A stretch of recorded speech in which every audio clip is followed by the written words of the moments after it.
My mother didn't just yell at me, she delivered a verdict. You have 48 hours to get your stuff out. That house is your sister's now. No warning, no explanation, just a sentence sharp enough to split the air.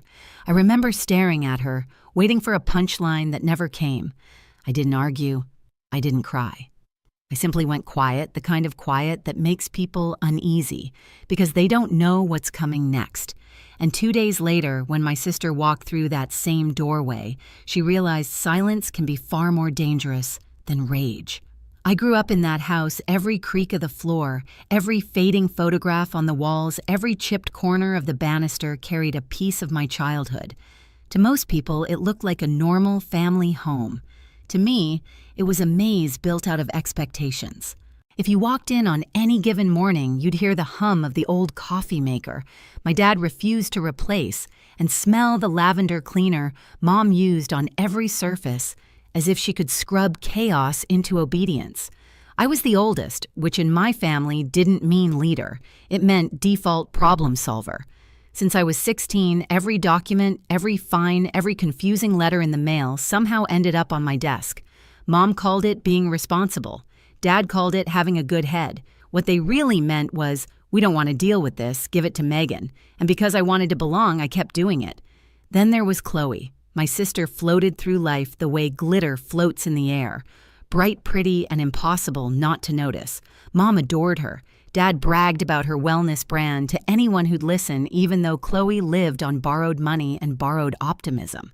If I ever pointed out the imbalance Mom gave me, that looked the one that said I was jealous for wanting fairness. The house reflected that same unspoken hierarchy. Chloe's room was twice the size of mine, painted in soft cream, with curtains she picked out on a shopping trip Mom took her on. My room still had the same faded blue paint from middle school. I didn't complain. I learned early that complaining didn't change anything. It only made Mom sigh dramatically and ask why I couldn't just be happy for my sister. Still, the house was the closest thing I had to stability. I came home to it after long days at the office, hung my jacket on the same hook I had used since high school, and let the quiet settle around me like a blanket. It wasn't perfect, but it was mine in the way memories make something yours. So when Mom shouted that the house belonged to Chloe, it wasn't just property she was handing away. It was my entire history tossed to the side as casually as if she were rearranging furniture. But the truth is, I should have seen it coming. The comments, the decisions made without me. The way Chloe spoke about future plans like she already owned the place. Looking back, the signs weren't subtle. They were flashing. I just didn't realize how close they were to becoming reality until the morning everything snapped. The shift didn't happen overnight. It arrived in pieces, small, forgettable on their own, but unmistakable when put together. Mom started referring to the house as our future investment. Dad talked about streamlining responsibilities, which somehow always meant giving more to me and less to Chloe. And Chloe, with her endless vision boards and sunlit selfies, began filming in rooms she never used before, casually telling her followers, "One day this entire space will be transformed. One day." She said it like a promise or a claim. At first, I brushed it off. Chloe always exaggerated.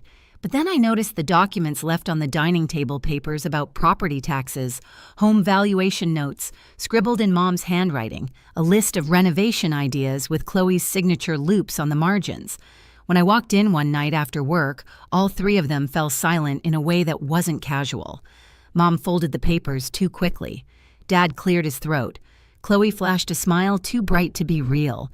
"We were just discussing possibilities," Mom said. "Possibilities for what I asked." She waved a hand, dismissive. "Grown-up things. Don't worry about it." That was her favorite way to minimize me, turn adulthood into a club I apparently wasn't allowed into, despite being the one who handled every legal and financial mess the family ever created. The tension seeped into the walls. Chloe began suggesting updates she wanted to make. Mom started rearranging furniture without asking. One afternoon, I came home to find Chloe filming yet another wellness video in the living room, claiming she had big plans for the property. When I confronted her afterward, she shrugged. "Relax, Meg. You get so attached to things. This house has potential.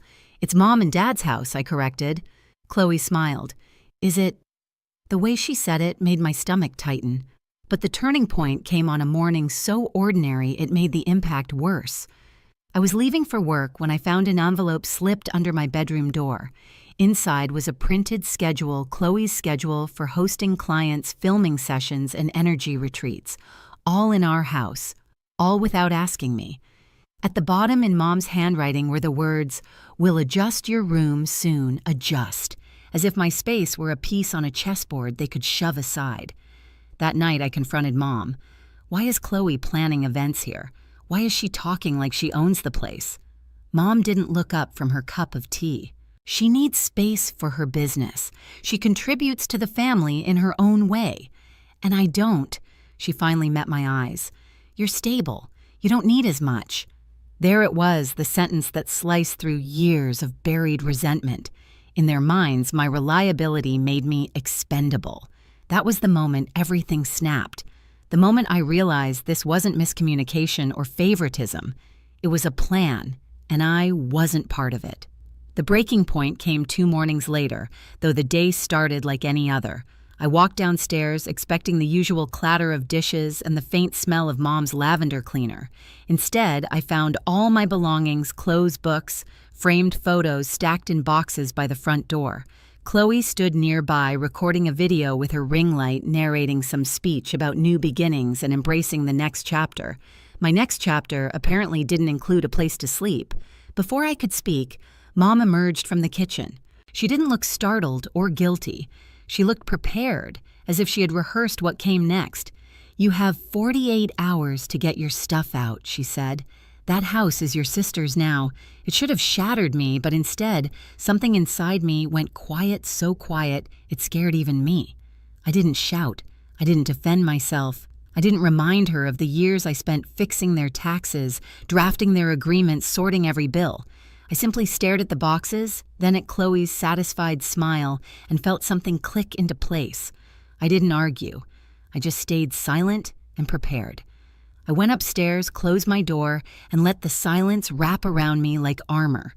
If they wanted me gone so badly, fine. But I wasn't going to walk away without understanding what they had done. I opened my laptop and pulled up the property records I had helped Dad sort through months earlier. Back then, he claimed he needed help organizing. Now the pieces connected too neatly. Transfers, signatures, notes written in Mom's handwriting, discussions about timing, documents Chloe had no business having access to. The house was still legally theirs, but everything pointed toward a transfer they had been planning long before they told me. I scrolled further, my pulse rising, when I found correspondence. Chloe had drafted emails proposing renovations, partnership deals, even filings I recognized from my work in the legal field. She wasn't imagining taking over the house. She had already built her future on it, without me in it. I took pictures, downloaded records, saved everything into a folder labeled simply Evidence. There was nothing illegal yet, but there were cracks enough for leverage, enough to expose what they were doing if they pushed any further. For the first time, I didn't feel powerless. That evening, Mom knocked on my door. "You're being dramatic," she said. "This is what's best for the family." Family. The word tasted bitter. I didn't open the door. I didn't answer. Silence, I realized, could be louder than rage. And if Chloe truly wanted the house, she was going to discover something very important. Ownership, real ownership, comes with consequences she wasn't ready for. 2 days later, the house felt unfamiliar, as if every wall, every floorboard had learned to breathe without me. My boxes were gone from the hallway. Mom had moved them to the garage, neatly stacked like trash, waiting for pickup. Chloe's car was nowhere in sight, which meant she was out filming or aligning her energy somewhere in the city. Dad pretended to be busy in the backyard trimming hedges that didn't need trimming. The whole place felt staged, like they were preparing for a show where I wasn't part of the cast. But I wasn't preparing to leave. I was preparing to end the performance altogether.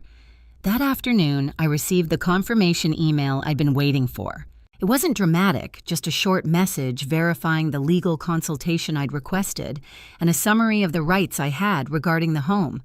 The wording was clinical, almost cold, but to me it read like oxygen. For once, the law I used to protect everyone else was finally protecting me. As the sun dropped behind the rooftops, a car rolled up the driveway. Chloe stepped out wearing a pastel dress that looked like it belonged on a lifestyle magazine cover. She carried a stack of folders under her arm and walked up the steps with the confidence of someone who believed the world existed to applaud her. When she opened the front door, she didn't even notice me standing at the far end of the hall. She was too busy talking into her phone. "Day one of the transition," she said brightly. "This place is going to be incredible once the new flooring comes in, and wait till you see the meditation loft." She stopped mid-sentence when her eyes met mine. "Oh," she said, lowering her phone. "You're still here, in my childhood home, in the place I kept running while she floated around like it owed her something." I didn't respond. She rolled her eyes a little. "Look, Meg, I know this is hard for you, but Mom and Dad are right. I have plans. Real plans. This house has potential that your life just doesn't require. You don't need it." "I do." The cruelty wasn't in what she said. It was in how casually she said it, as if she were commenting on the weather. "You think this house is yours?" I said quietly. She lifted her chin. "It is." Mom said, I repeated, cutting her off. "Not the law." Before she could answer, the front door opened again. Mom walked in carrying a bag of groceries, followed by Dad, both of them wearing expressions that made my skin crawl, anticipation mixed with self-righteousness. Chloe straightened like backup had arrived. "Mom," she said, "can you please explain to Megan that this—" But Mom wasn't listening to her. Her attention was fixed on me. "Why are you still here?" she asked flatly. "We told you to have everything out today." I held her gaze. "And I told you nothing." Dad stepped forward. "We don't have time for this, Megan. We have appointments coming up. People are expecting access to the house. You need to move your things so Chloe can start. Start what I asked." Chloe exhaled loudly. "Her business, Megan, my business. I have investors. I have commitments. I can't get anything going while you're still lingering, as if I were mold on the ceiling." Mom set the grocery bag down hard on the counter. "This is ridiculous. Be an adult for once. Just pack your things and leave peacefully." Peacefully. Amazing how the same people who caused chaos could demand peace when it served them. I didn't raise my voice. I didn't let my face change. I simply reached into my bag and pulled out a folder, thin, precise, organized. "Before I go anywhere, I said you should all see something." Chloe crossed her arms. "Oh God, are you really doing this?" "What, Megan? What could you possibly show us that matters?" I opened the folder. Inside were printed records, property notes, communication logs, emails Chloe had drafted Mom's handwritten plans for redistributing space, and a letter verifying that no legal transfer of ownership had occurred and that any attempt to forcibly remove a resident without proper notice or cause was unlawful. The room shifted. Chloe's confidence flickered. Mom's hand tightened on the counter. Dad stopped pretending to be unimpressed. "This," I said calmly, "is everything you've been planning without me. All the documents you left lying around or tried to shuffle past me. All the evidence that you were preparing to push me out long before you had the nerve to say it." Mom's face hardened. "You don't understand what we're doing. Chloe needs," I repeated softly. "That's always the phrase, isn't it?" Dad stepped in. "You're twisting things. We're not villains. We're trying to build a legacy." "By kicking out your own daughter?" I asked. Silence. Chloe swallowed. "It's not personal, Meg. You just don't fit the vision." Vision. That word landed sharper than any insult. I placed the final sheet on the counter. "This is a formal notice stating that I am a legal resident of this home and cannot be removed on your whim. Any attempt to do so without proper legal procedure could constitute harassment and unlawful eviction." Dad scoffed. "That's dramatic." "No," I said, "that's the law you've depended on me to understand for 12 years. The law you assumed I wouldn't use for myself." Chloe looked pale now. "So, what, you're staying forever?" "No," I said. "I'm leaving." "But not on your timeline." Mom's voice cracked. "You can't do this. People are coming tomorrow. We promised." "That's not my problem," I said. For the first time, Chloe looked genuinely unsettled. Her voice dropped. "Meg, You're gonna ruin everything." I stepped closer, not threatening, just final. "I didn't ruin anything. I just stopped you from ruining me." The silence that followed wasn't like before. It wasn't the silence of resignation. It was the silence of a power shift so clean, so undeniable, that they didn't know how to breathe through it. And then came the knock. 3 firm taps. Dad opened the door expecting a delivery or a neighbor. Instead, a woman in a navy blazer stepped inside holding a small folder of her own. She introduced herself professionally, calmly, and handed my parents a packet containing an official notice regarding property disputes, documentation inquiries, and pending evaluations that required all renovations, business preparations, and occupancy changes to be halted until reviewed. Chloe's mouth fell open. "What does this mean?" "It means," the woman said politely, "nothing in this home can proceed until certain matters are clarified. No new occupants, no business activity, no restructuring of rooms. Everything is frozen." Mom looked at me as if seeing me for the first time. "What did you do?" she whispered. "Prepared," I said. "Just like I told you."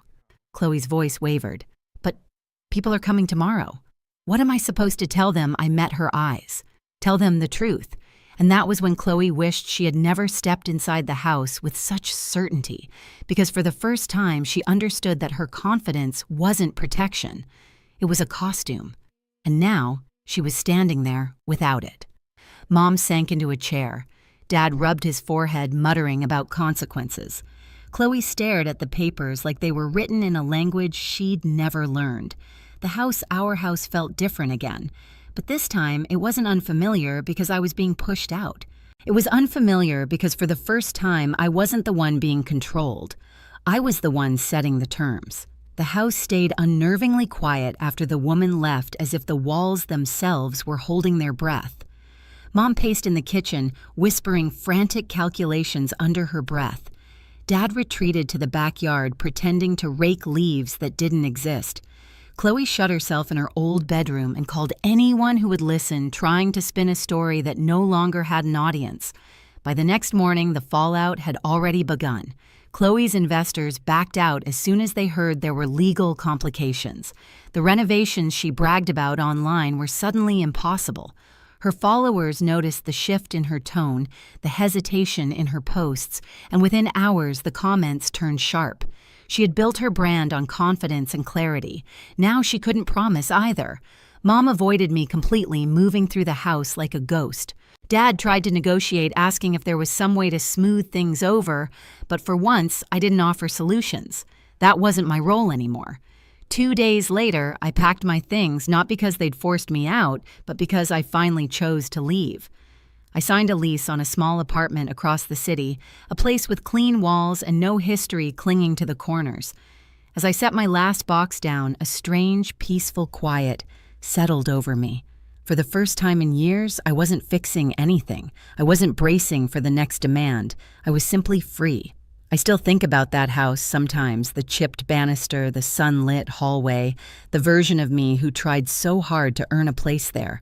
But walking away didn't break me. It finally made room for the life I was supposed to build. Justice didn't come from shouting or revenge. It came from choosing myself, setting boundaries, and letting the truth speak louder than loyalty ever did. And if any part of my story feels familiar to you, you're not alone. Share your experience in the comments and hit subscribe so you don't miss the next story.